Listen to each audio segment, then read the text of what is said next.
예, 은혜 다시 일어서게 하는 힘, 오늘 6번째인데요. 은혜가 우리의 삶에 찾아오면 우리는 다시 일어서게 됩니다. 살아오면서 많은 문제를 겪게 되지만 사실 그 문제가 된 적은 별로 없어요.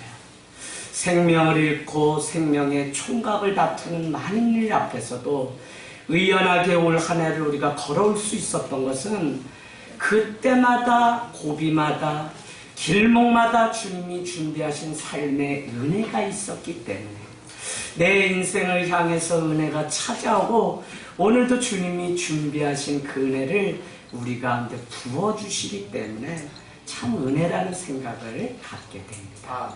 그래서 여러분들 우리 생이 가는 날까지 많은 것 있어야 되고 구해야 되지만 내 삶에 은혜가 떨어지지 않기를 갈망하는 그 삶이, 그 간절한 소원이 우리에게 있기를 원합니다. 이제 3일 후면 드디어 간절히 기다리는 자에게 아기 예수님이 찾아오셔서 만나주셔요. 그 살 떨리고 그 감격스러운 그 떨림이 우리 가운데 있을 거라는 생각을 하니까 얼마나 기쁘고 감사한지 모릅니다. 저는 해마다 이 성탄절이 되면 저를 처음 찾아오셨던 그날이 기억납니다. 우리 집에는 열심히 절을 다녀서 그냥 누이 셋땀에 절 다녀 제가 태어났다고 해서 절을 열심히 다니던 가정인데 일찍이 원주에 유학 간 누님이 친구를 따라 나간 곳이 천주교입니다. 그래서 어느 날 토요일에 방공일이라 이렇게 누님이 왔는데 저한테 깜장 비닐봉지에 뭐가 부스럭 소리가 나서 우리 누님이 용돈 아껴서 나를 위해서 그래도 아들 하나라고 남동생 한 명이라고 맛있는 사탕을 사왔나 보다 하고 제가 막 꺼내서 먹으려고 하는 직전 누님이 너 먹으라고 준 거 아니라는 거예요. 그러면서 하는 말씀이 너 오늘 저녁에 이 사탕, 이 산도 초코파이 다른 집에 몰래 갖다 놓을 수 있겠냐고 묻는 겁니다. 저는 성탄절이 뭔지 전혀 모르기 때문에 그냥 그걸 하면 뭘 줄 거냐고 물었더니 누님이 그렇게 갔다 오면 크라운 산도 2개를 너한테 주겠다는 거예요.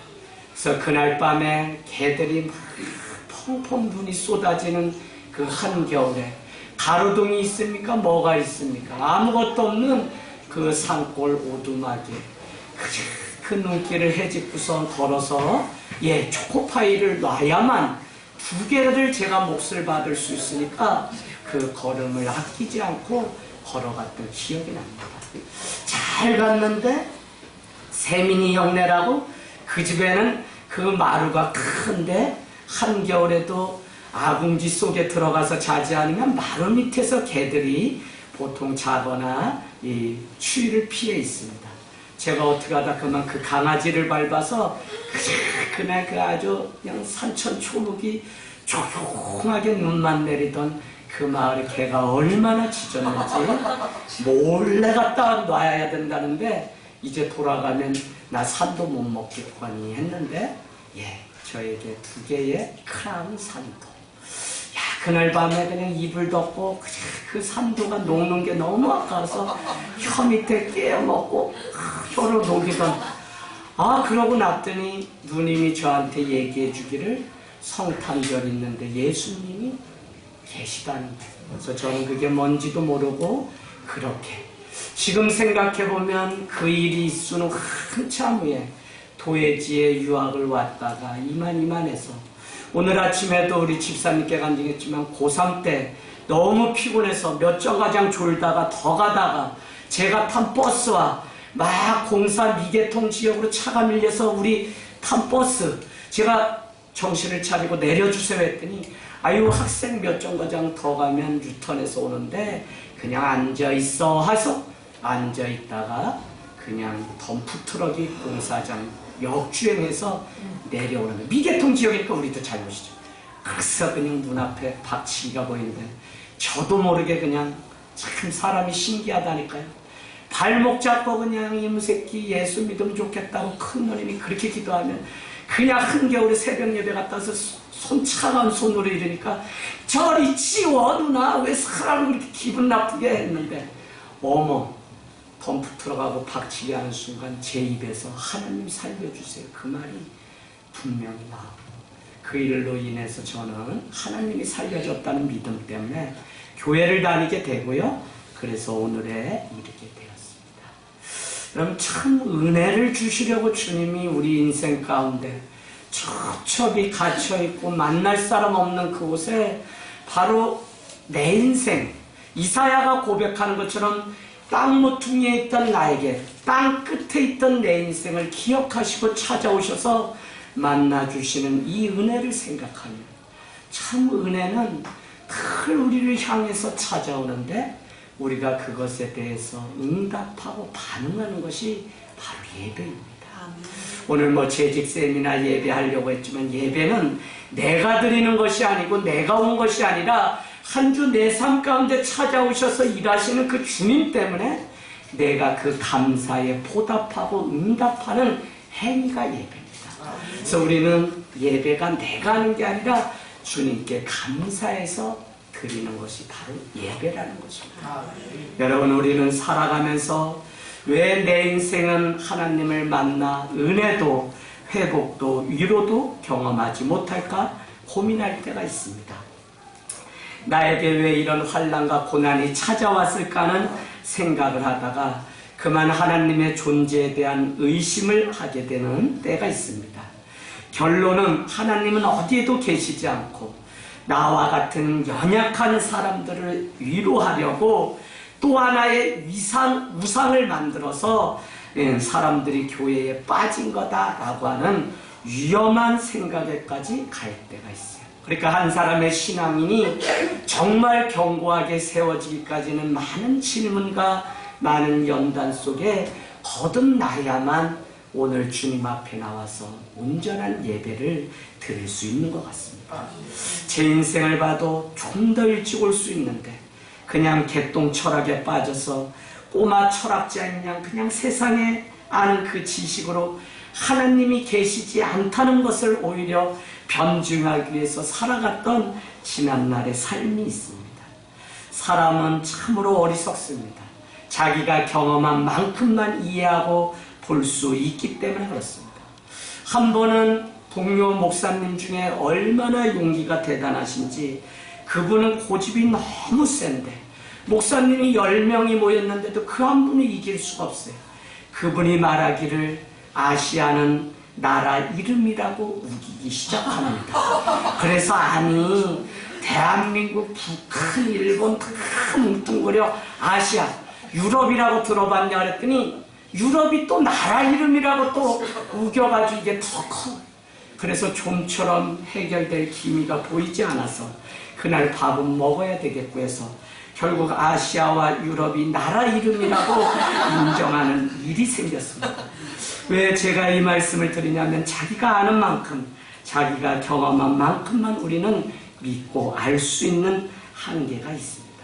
그래서 우리가 기독교 신앙을 가지고 산다는 것은 내가 얼마나 하나님의 사랑을 체험하고 누리면서 살아갔느냐가 우리 신앙의 현주소라는 것입니다. 지식적으로 아는 그것이 아니라 내가 손으로 만졌고 눈으로 본받은 그 살아계신 예수 그리스도가 우리 삶에 와 닿은 만큼 우리는 그분을 누리고 살아갈 수 있는 것이죠. 남자들이 여자들, 아내에게 아무리 군대 이야기를 뭐 어려웠다 뭐 했다 이야기해도 그거 듣는 것 같지만 여자들은 듣지 않아요. 제발 속지 마세요. 또 여자들은 그럴 때가 있죠. 애 낳는 게 이게 얼마나 힘든지 아냐고 남편에게 막 얘기합니다. 물론 저도 그런 이야기를 듣다가 이제는 그렇게 꿀려가지고 내가 못 살겠다 해서 성경으로 돌아가서 아브라함이 이삭을 낳고 이삭이 누굴 낳고 그래서 결국은 남자가 자녀를 낳는 거다. 그래서 저도 해산의 고통한다. 내가 낳았다. 우기고 말씀으로 하는 거예요. 저는 그랬지만 아무리 해산의 고통 끊어지는 그 괴로움과 두려움을 이야기해도 이해를 못하고 하나의 소설책같이 느껴지는 것입니다. 오늘 우리가 읽은 이 고린도서 1장에는 위로라고 하는 단어가 유독 많이 나옵니다. 제가 1년에 한 축씩 이 본문을 가지고 꼭 말씀을 전합니다. 그런 수밖에 없는 것은 우리 교회야말로 다 사정을 가지고 살다가 위로가 필요하고 그 위로가 다 통해서 회복되어도 아직도 삶에 조금의 찌꺼기가 남고 두려움이 남았다면 이것조차도 다 2019년도가 가기 전에 청소했으면 하는 간절한 바람 때문에 이 말씀을 전하게 됩니다. 여러분, 고린도 사람들 안에도 이런 생각들이 있었던 것 같아요. 하나님을 믿으면 그 삶에 아무런 고난이 있을 수가 없다고요. 그렇기 때문에 힘들다 어렵다 하면 사람들은 말하기를 저 사람은 믿음이 없기 때문에 저 환난과 어려움을 당한 거야 라고 말하는 사람들이 있었다는 것입니다. 그러나 오늘 사도 바울은 그것이 아니라 그 가운데 감춰진 하나님의 비밀이 있다는 사실을 본인이 소아시아에서 매를 맞고 살 소망이 끊어지는 위기 속에서 만난 그 하나님을 내가 가르쳐줘야 되겠다고 해서 고린도 후서라고 하는 이 편지가 기록되었다는 것입니다. 사랑하는 여러분, 우리가 이 세상을 살아가면서 고난 없이 살아가는 일이 가능할까요? 정채봉님의 상처 없는 새가 어디 있으랴라고 하는 그 동화가 늘 저에게는 너무 중요합니다. 상처 입은 몇 마리의 젊은 독수리가 벼랑 끝에 모여 있었다는 것입니다. 그러고는 그들은 서로 이야기하기를 이것은 날기 시험의 낙방에서 난 상처고 이것은 짝으로부터 따돌림을 당해서 이것은 비바람의 솔가지에 내가 상처를 얻은 것이라고 말을 하고 있습니다. 그러면서 그들은 자기의 상처가 가장 심하다고 이야기하면서 금세 의견을 모으기를 이렇게 사느니 차라리 죽는 것이 낫다고 말을 모으게 됩니다. 저 멀리 망루에서 그들을 바라보았던 영웅 독수리가 찾아옵니다. 그러고는 그 애기 독수리들에게 묻기를 너희들 왜 자살하려고 하니 괴로워서요? 라고 그는 이야기합니다. 차라리 죽어버리는 것이 낫겠어요? 라고 이야기했다는 것입니다. 그때 영웅 독수리는 자기의 감춰진 날개를 펴며 이렇게 이야기합니다. 나는 어떨 것 같니? 나는 상처가 전혀 없을 것 같니?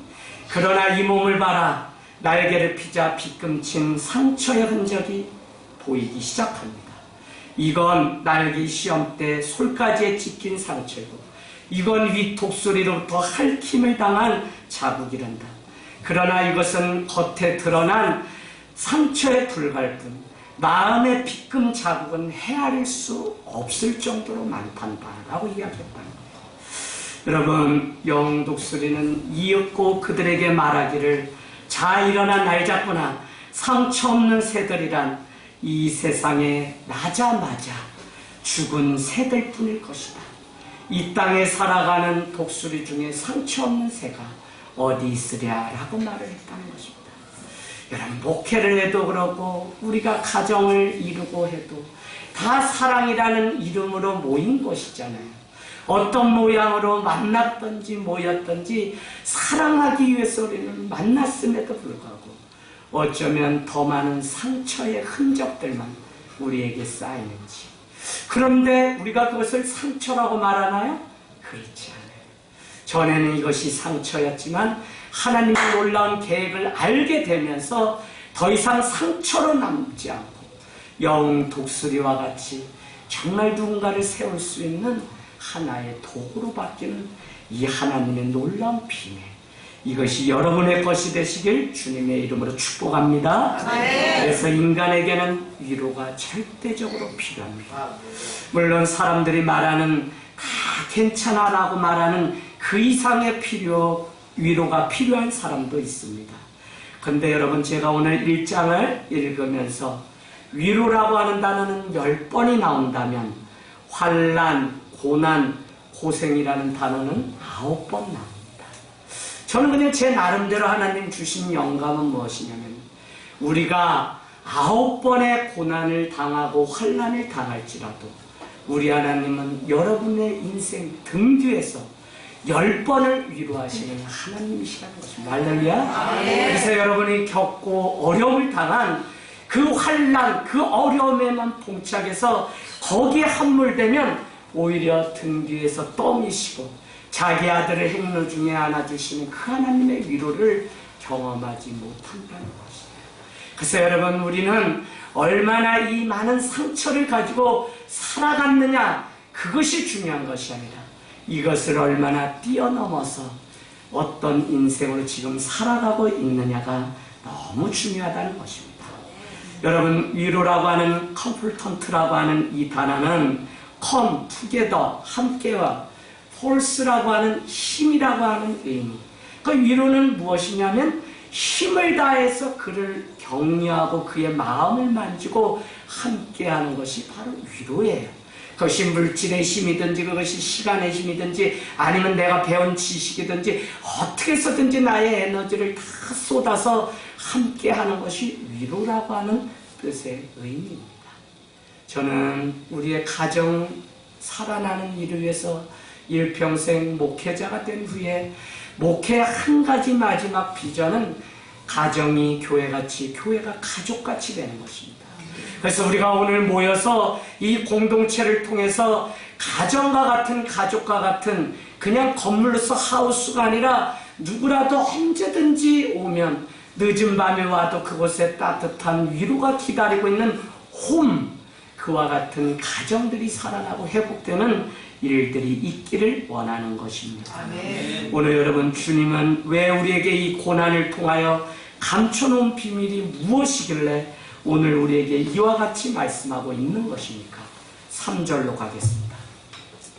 찬송하리로다. 그는 우리 주 예수 그리스도의 하나님이시요, 자비의 동그라미 치세요. 자비의 하나님이시요, 모든 위로의 하나님이시요. 위로의 동그라미 치세요. 자, 여러분, 이 말씀이 무엇이냐면 우리 인간은 자신이 경험한 만큼 알고 느끼고 배운다고 말씀드렸습니다. 자신이 당한 고난과 환난 속에서 하나님이 위로자이심을 드디어 알게 된다는 것입니다. 전에는 오늘 3절 말씀과 같이 그렇지, 하나님은 자비 하나님, 자비는 영어 성경으로 보면 바로 뭐죠? unfailing love, 실패가 없으신 사랑이라는 것입니다. 그러니까 주님의 자비는 끝없는 사랑을 의미하는데, 전에는 그렇지, 하나님은 사랑의 하나님이지, 그래서 그분의 사랑이 좋아서 우리가 상처 속에서도 하나님을 만나서 그 사랑이 내 인생에 와 닿으니까 새로운 인생을 살아가는 거 아니겠어요? 그러나 주님은 우리의 믿음이 한 걸음 더 나아가서 이제는 사랑을 뛰어넘어 위로하시는 하나님을 경험하게 하시려고 우리의 인생이 끝나는 날까지 계속적으로 환난과 고난과 위기의 삶 가운데 우리를 보내주셨다는 것입니다. 여러분, 막상 위기를 당하고 나면 우리는 시험을 당하게 됩니다. 사랑이 많으신 하나님이 어떻게 나에게 이럴 수 있어? 라고 말할 때가 있습니다. 그러나 바로 그때 기억해야 될 것이 있습니다. 그 하나님은 여러분을 위로하시는 하나님이라고 말입니다. 여러분은 삶 가운데 얼마나 위로를 경험하면서 살아가고 있습니까? 여러분의 삶 가운데 위로의 하나님을 경험했다면 그분은 그만큼 많은 환난의 과정들을 겪어왔기 때문에 경험할 수 있는 것입니다. 보통 사람들은 일이 잘 풀릴 때는 그냥 사랑의 하나님 한 분만으로도 만족하며, 그러나 위험의 고난의 터널을 통과하게 될 때 우리는 더 크신 하나님의 은혜를 경험하게 됩니다. 그래서 꼭 군대를 가거나 어딜 갈 때 하나님, 우리 아들에게 더 크신 하나님, 세장 안에 갇혀있는 하나님이 아니라 더 크신 능력의 하나님을 경험하고 돌아올 수 있도록 도와주십시오 하고 젊은이들을 세상 곳곳마다 파송하는 일들을 해왔습니다. 여러분, 그런데 정말 중요한 것은 어떤 사람의 말로 또 위로가 되지 않은 그때에 하나님이 직접 오셔서 내 삶을 만져주시는 위로를 경험하게 될 때, 주님은 정말 내 이름 석자를 기억하시고 위로해 주시는 분이셨구나 라고 우리는 드디어 고백하게 됩니다. 하나님이 사랑의 하나님인 것도 우리의 인생을 움직여가고 만져가지만 더 중요한 것은 여러분에게 위로의 하나님인 것을 알게 하시는 이유가 분명히 있다니까요. 그 위로를 여러분이 왜 경험해야 하는 것일까요? 하나님이 우리와 함께 하시며 어떤 상황에 놓인다고 할지라도 능히 이길 수 있다는 것입니다. 우리는 내 인생에 찾아온 고난이 있다면 하나님께 위로를 얻기 위하여 오히려 하나님 앞으로 달려가야 됩니다. 아브라함의 인생에 위기가 왔습니다. 100세에 얻은 아들을 바치라는 것입니다. 그러나 창세기 22장 5절을 보면 새벽에 일찍 일어나 지시한 그 땅 모리아산으로 이삭을 데리고 간 모습들을 우리는 보게 됩니다. 여러분, 그곳에 가서 어떻게 하죠? 하나님 앞에 예배를 드리고 번제로 드리려고 하자 수풀에 걸린 어린 양이 준비되어서 아들이 아니라 그 번제로 대신 예배하는 모습을. 그래서 예배는 무엇이냐? 내가 어떤 위기와 내가 어떤 어려움 속에서도 하나님만이 나의 인생의 전부입니다, 가치입니다라고 우리는 고백하며 하나님 앞에 나오는 것이 예배라니까요. 아브라함을 시험했던 예배는 다른 것 아닙니다. 너가 예배 드릴까, 예배 드리지 않을까도 아닙니다. 예배를 10분 일찍 왔다 늦게 왔다도 아닙니다. 여러분 분명히 아셔야 됩니다. 예배가 당신의 삶에 가장 우선이 되는 가치인지를 묻는 때가 우리의 인생 가운데 왔습니다. 여러분 여전히 뭐 예배 일찍 왔다 늦게 왔다 지각했다, 전 잔소리를 별로 하지 않아요. 그건 자기의 신앙의 몫이에요. 반주자 뭐 우리 싱어 막 먼저 모여서 예배 준비해 귀해요. 그리고 또 여러분도 막 10분 전에 와서 막 예배 준비해 귀해요. 또 물론 늦는 분도 있어요, 사정에. 그러나 그게 중요한 것이 아니라 내가 정말 어떤 예배를, 어떤 예배자로 하나님 앞에 내가 어떤 준비된 예물을, 번제를 가장 고귀한 가치 있는 자가 이삭 그 아들이었는데 이것조차도 하나님 앞에 내려놓는 그것이 바로 예배이기 때문에 우리는 우리의 생애 다 해서 하나님 앞에 예배자로 살 때 하나님 부어주시는 남이 경험할 수 없는 위로가 우리 가운데 있다는 것입니다. 참 재미있어요. 우리 전도사님 오늘 파송받아 저기 이제 가시는데 어머 식사당번 하시겠다 해서 이렇게 했는데 이렇게 다 사역지가 정해졌어요. 어머 떠나시면서 처음 식사당번을 원하시는데 오늘이 그러니까 마지막이죠? 처음이자 마지막이신가요?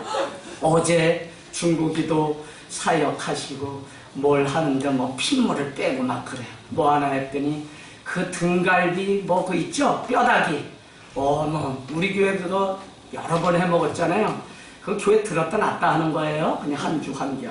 그래서 뭘 하시려고 했더니 어머 잔치를 크게 벌리셨어요.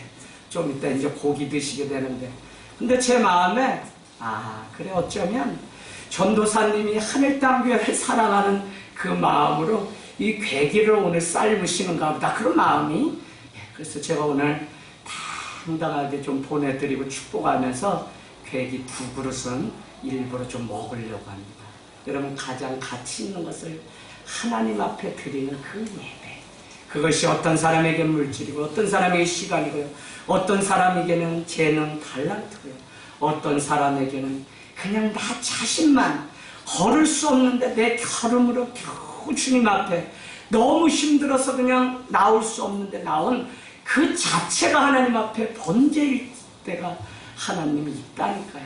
그래서 저는 우리의 예배 가운데 주님이 찾아오셔서 한량없는 은혜를 부시되 그 은혜가 위로하시는 은혜가 되기를 주님의 이름으로 축복합니다. 네. 하나님이 우리와 함께 하시면 어떤 상황 속에서도 우리는 이길 수 있잖아요.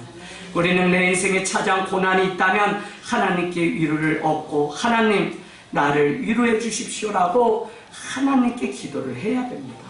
오늘 고난 가운데 하나님은 우리를 연단시키고자 하는 계획이 분명히 있었습니다.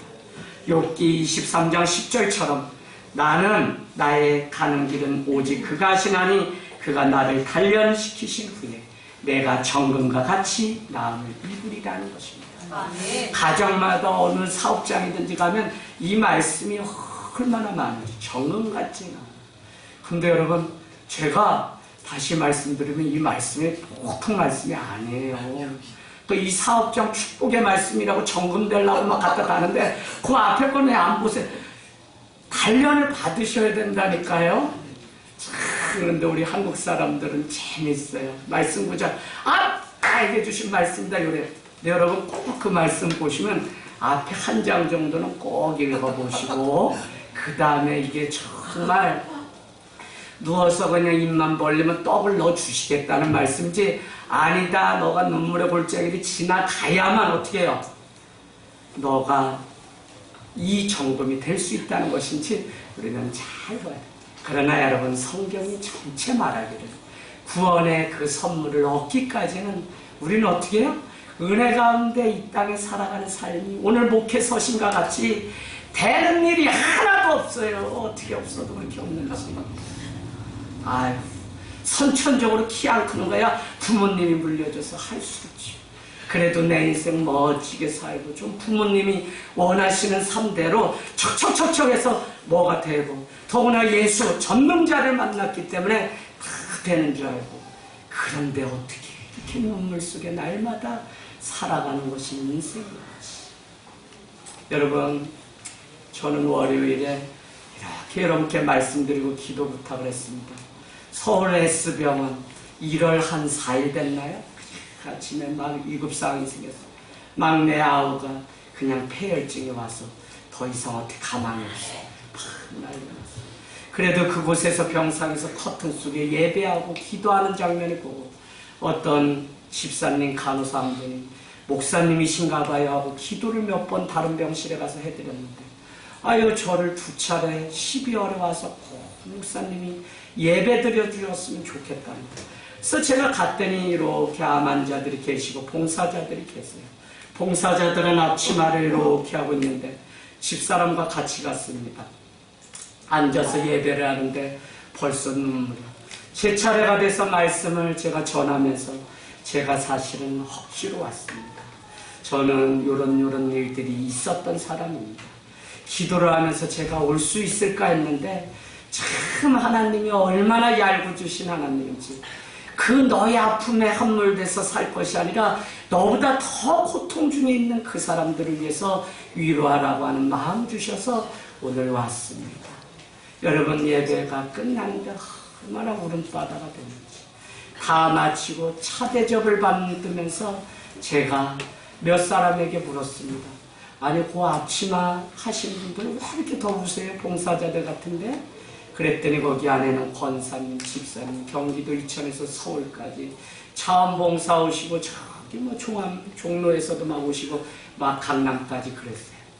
알고 봤더니 이분들은 이 병원에서 완치 판정받고 세상 살만 했는데 다시 재발돼서 다시 항암 투여하면서 치료 과정 속에 있어요.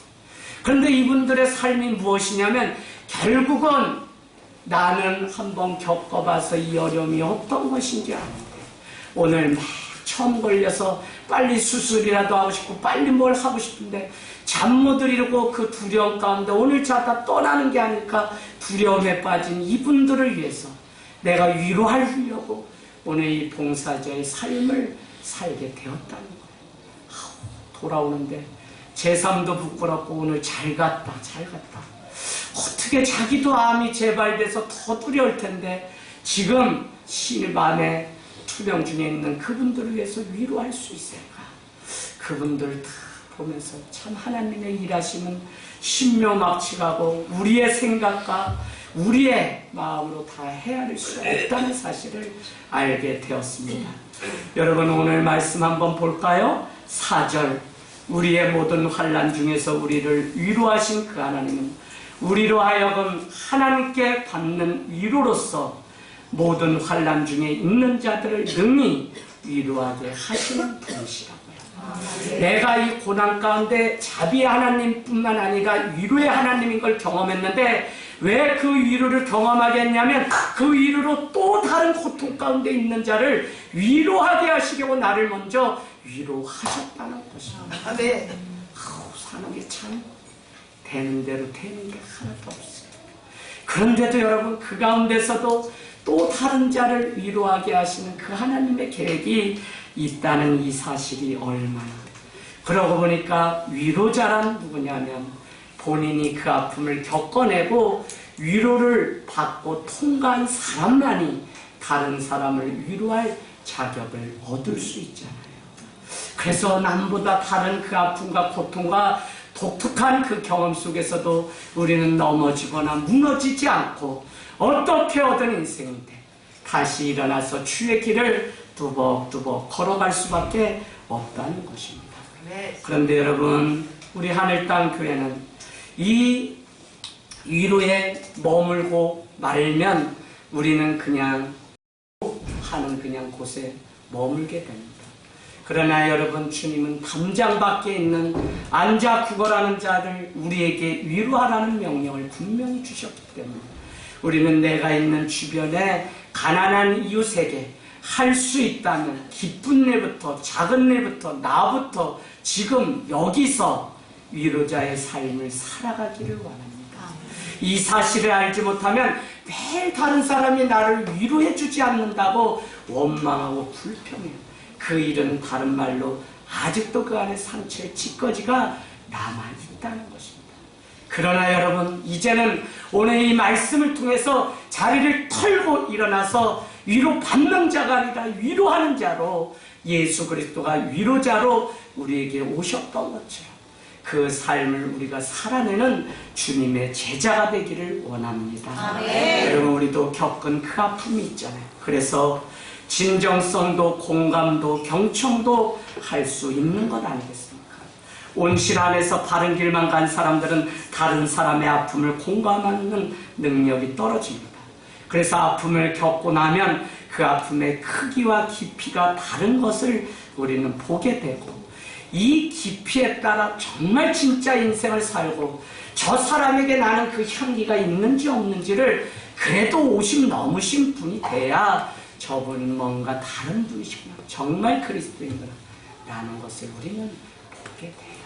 저도 47이지만 여전히 20년 동안 결혼해서 해마다 나는 크고 작은 일들 가정 안에서 한 번도 마다하지 않고 경험하고, 요즘도 아버지와 같이 오늘 아침에 또 일찍 일어나서 또 샤워를 하시겠다 그래서 막 말씀만 마무리 짓다가 또 어떻게 해요? 덮어놓고 와서 또 물 껴안고 샤워다 하고, 그런데도 마음 가운데 그래도 내가 이 일을 한다면 이것도 감사하지. 남들은 제가 뭐 이런 글 쓰면 목사님 저는 이미 고향을 잃은 지 오래입니다. 그게 뭐예요? 부모님이 계시지 않다는 이야기. 그래도 부모님이 계셔서 이 고통 가운데 함께 겪어야 되는 과정이 있을지라도 계시다는 것만으로도 감사할 수 있는, 물론 순간 힘들 때 있죠. 그러나 가만히 또 기도하고 돌아가면 그래도 아버지와 같이, 우리 아버지 그냥 요양원이 아니라 그래도 이 남은 시간 요양원이라는 것은 살았던 삶이 완전히 단절돼서 새로운 곳으로 가는 거잖아요. 내가 지킬 수 있는 만큼은 아버지와 끝까지 좀 지키고 싶은 마음이 제 안에 있습니다. 여러분, 우리는 내가 당한 그 환난 가운데 얻은 위로로서 다른 사람을 위로하는 사절 말씀이 그대로 이루어지기를 원합니다. 고난은 결코 우리를 약하게 만들지 않습니다. 그렇기 때문에 고난의 과정을 겪은 자에게는 나는 하나님의 그 향기가 있다는 것입니다. 여러분, 하나님은 우리에게 남의 환난을 바라볼 수 있는 눈을 주시고 이웃의 아픔, 그 하소연을 들을 수 있는 귀를 주시고 그들의 고통을 진정 공감할 수 있는 이 가슴을 주시고 그들에게 진정 위로를 주어 환난과 고난을 이겨낼 수 있는 위로의 입술을 주셨다는 사실을 여러분 알기를 원합니다. 이것이 다른 자에게 선물이 되면 그 인생은 친히 살아나는 것입니다. 저는 우리가 대강절 예수 그리스도를 기다리고 있습니다.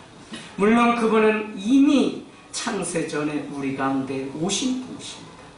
우리가 다시 한번 2019년도 성탄절을 기다리면서 위로의 영으로 오신 그 주님을 기다렸던 안나와 같이, 안나는 남편 잃고 그 주님이 오시기 전에 이 성소를 떠날 수 없다는 심정으로 아기 예수가 오시는 그 소식을 기다렸던 안나라고 하는 한 여든이 넘은 그 한 할머니의 인생, 사도온서에 등장하는 것 중에 가장 위로가 돼요. 그와 같이 우리도 하나님의 위로를 바라는 은혜가 있기를 원합니다. 하나님은 오늘 9절 말씀으로 가겠습니다. 우리에게 이 고난을 통해서 결국은 하나님만 의지하게 하려고 고난을 우리에게 주셨습니다. 우리는 우리 자신이 사형 선고를 받은 줄 알았으니 이는 우리로 자기를 의지하지 말고 오직 죽은 자를 다시 살리시는 하나님만 의지하게 하려고 결국은 우리에게 고난의 이 과정을 주셨다는 것입니다. 여러분, 고난 없는 눈물로 쓰지 않은 인생이 진짜일 수 있을까요? 그 사람이 위로하는 그것이 진짜일 수 있을까요?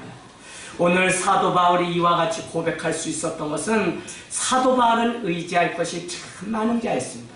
학식이나 그는 로마의 시민권자요, 또 예수를 만나고 난 후에는 수많은 체험, 심지어는 환상 중에 하나님의 나라를 다녀왔다고 그는 기록하고 있고, 그가 손을 얹으면 여러 병을 고쳤던 경험이 있고, 죽은 자가 다시 살아나는, 가는 곳마다 수많은 교회와 전도의 일들이 일어났습니다. 그러나 그는 많은 고난을 당하였다는 것입니다. 이렇게 훌륭한 사람이 왜 많은 고난을 당했을까요? 결론은 고난이 없으면 자기를 의지할 가능성이 많았기 때문입니다. 저는 예배는 가장 가치 있게 그분을 여기는 것, 하나님을. 많은 사람들의 삶이 은혜를 시작하고 하나님이 전부입니다, 뭐입니다 하지만 결국 제가 여러분의 삶을 많이 지켜봐요. 끝이 안 되는 경우가 많이 있어요. 왜? 하나님을 온전히 우리가 예배하지 않는 거예요. 늘 내 바쁜 삶, 늘 내 바쁜 삶, 늘 내가 먼저고, 늘 내 우리 자신을 늘 먼저. 여러분, 그러기 때문에 예루살렘에 아기 예수님이 오신 그날에도 여관 주변에 많은 사람들은 흥청망청 자기의 바쁘고 기쁜 일을 쫓아 살아가는 동안 그들의 인생을 구원할 예수님은 이미 그들 앞을 지나갔다는 것을 많은 사람들이 놓쳤던 거죠. 이 땅에 있는 교회들이 주님이 오심을 놓친 채 여전히 예배는 하고 입은 벌리고 뭐는 하지만 이미 우리 가운데 구원자로 오시고 위로자로 오신 그 주님을 놓친 것을 많이 보게 됩니다. 여러분, 아기 예수님을 기다리면서 오늘 사도 바울과 같이 나는 부러워할 것이 많지만, 나는 교만할 수 있지만 나는 그것으로 만족하지 않고 내 안에 있는 육체, 가시, 그것으로 하나님 앞에 온전히 예배하는 삶이 되기를 원합니다.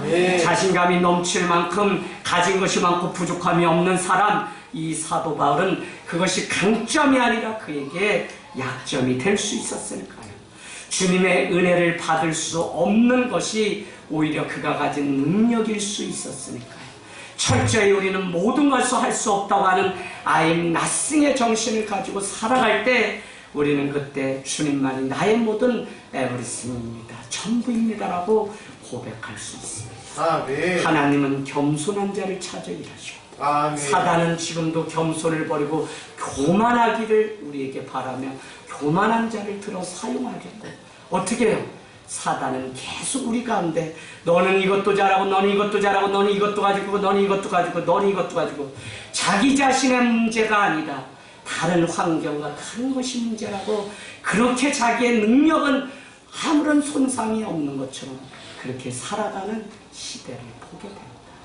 여러분께 말씀드릴까요? 제가 주일 이 설교를요, 집에 가서 일주일에 5번 정도는 다시 들어요. 왜 그럴까요? 제가 설교하고 여기 남아있어요.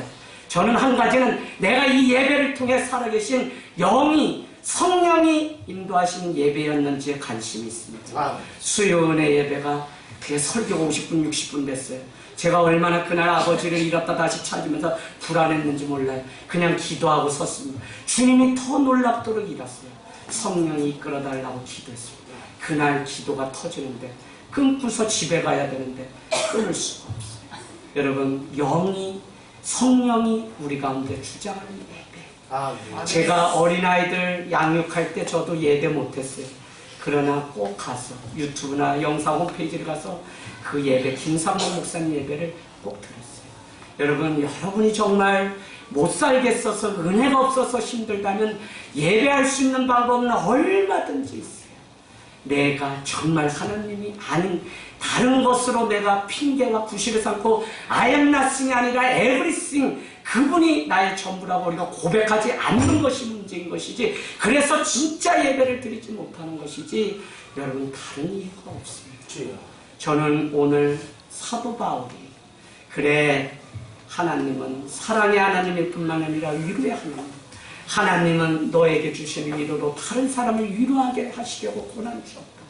세 번째는 너가 아시아에서 살 소망이 끊어지고 사형 상고 받은 것처럼 여겼던 그것은 하나님만 의지하게 하려고 주님이 주신 하나님의 계획이었다는 사실을 우리가 믿고 살기를 원합니다. 네. 여러분 놀라지 마십시오. 오늘 말씀은 고난, 환난이라는 단어가 가장 많이 등장하는 것이 아닙니다. 고난이나 위로가 아니라 우리라고 하는 단어가 1장 안에 가장 많이 등장합니다.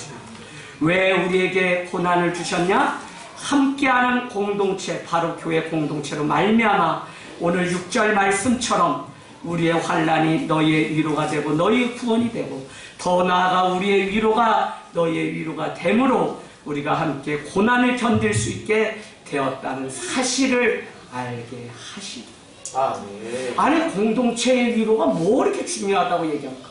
성경을 여러분 자세히 읽어보면 결국 마지막 구원은 공동체가 구원받는다는 것이 아니라 공동체가 서로 격려함을 통해서 이 고난을 이겨냄으로 인해서 구원을 얻습니다. 네. 혼자 아무리 기도하고 말씀 많이 알고 뭐 했다고 해도 여러분 모일 때 모이지 않으면 구원을 길에서 떠날 수 있습니다. 7년 대환란과 같은 그 일을 여러분 정말 마음속에 상상해보고 동영상을 통해서 보세요. 그거 혼자 못 이겨요. 초대교회 함께 카타콤, 지금 북한 여러분 그렇게 철저한 감시 속에서도 몇 명이 모여서 무언으로 찬송가를 부르다. 그들은 소리 없는 찬송가 그 입모양을 보면서도 눈물이 쏟아져서 그 자리에서 얼마나 감격적인 예배를 드리는 사람입니다. 지금 남북이 통일되면 북한에 준비된 기독교인들이 엄청 많기 때문에 큰일 난다는 거예요. 중국의 삼자교회와 같이 정부에서 허락한 몇몇 교회 있습니다. 이 교회는 다 가짜입니다. 정말 핍박 속에서 인정받지 못하고 저기 하루 반나절 기차 타고 가면 저기 시골 어딘가에 있는 그런 교회가 숨어서 예배하는데, 그들은 정말 나의 사랑하심 이런 곡을 소리도 내어서 부르지 못하는 그 핍박 속에서 그들은 그 무언의 찬송가를 부르다 눈물을 흘리는 일들이 있다는 것입니다. 네. 여러분 저는 주님이 고난을 주셨다면 그 이유는 함께할 공동체가 있기 때문이라고 믿습니다. 네. 그 고난으로 인해서 공동체가 하나 될 수 있는 길이 보이기에 그렇습니다.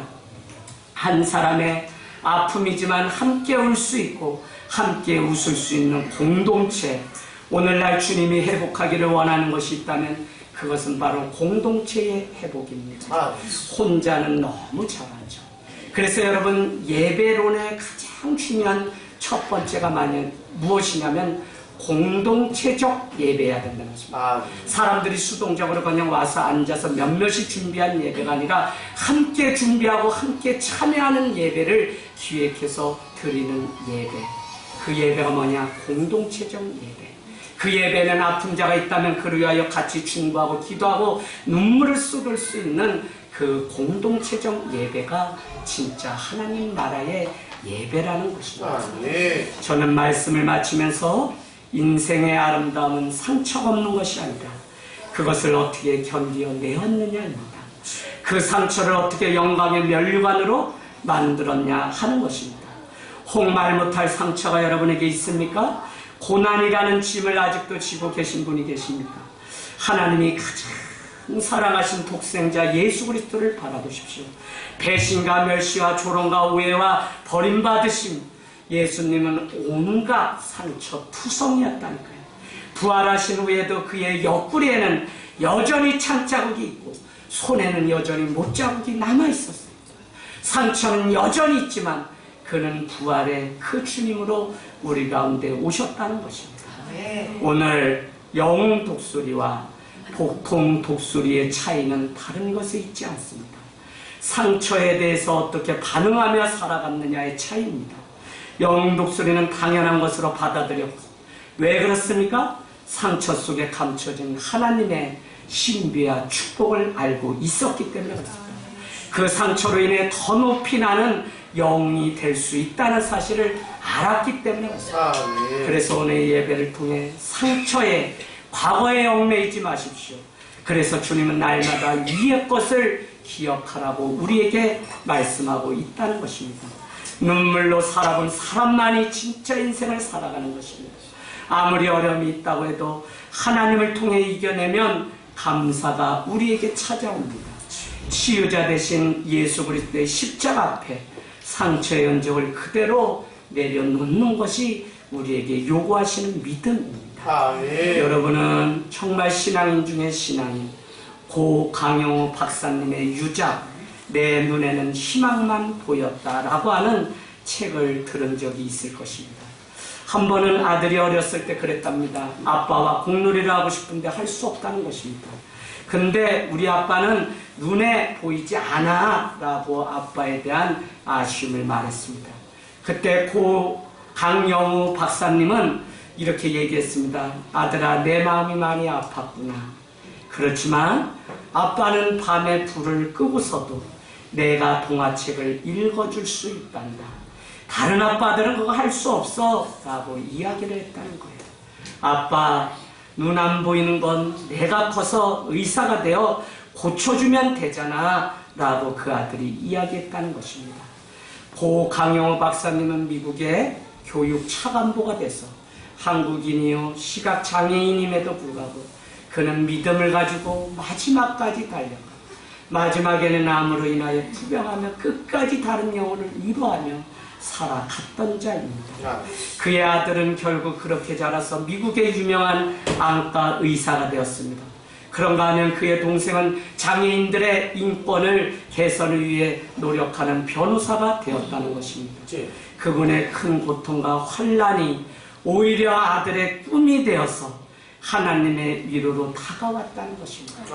아무리 어려워도 그 고난의 자리를 떠나지 말고 그 고난 속에서 하나님의 일하심을 말해줄 수 있는 성도와 부모와 신앙인이 된다면 우리가 전한 그 믿음의 말이 누군가의 인생을 다시 세워서 간증하고 선교의 도구가 되고 아픈 자를 다시 일으켜 세우는 하나님의 위대한 일을 감당하는 역사가 있을 줄로 믿습니다. 아멘.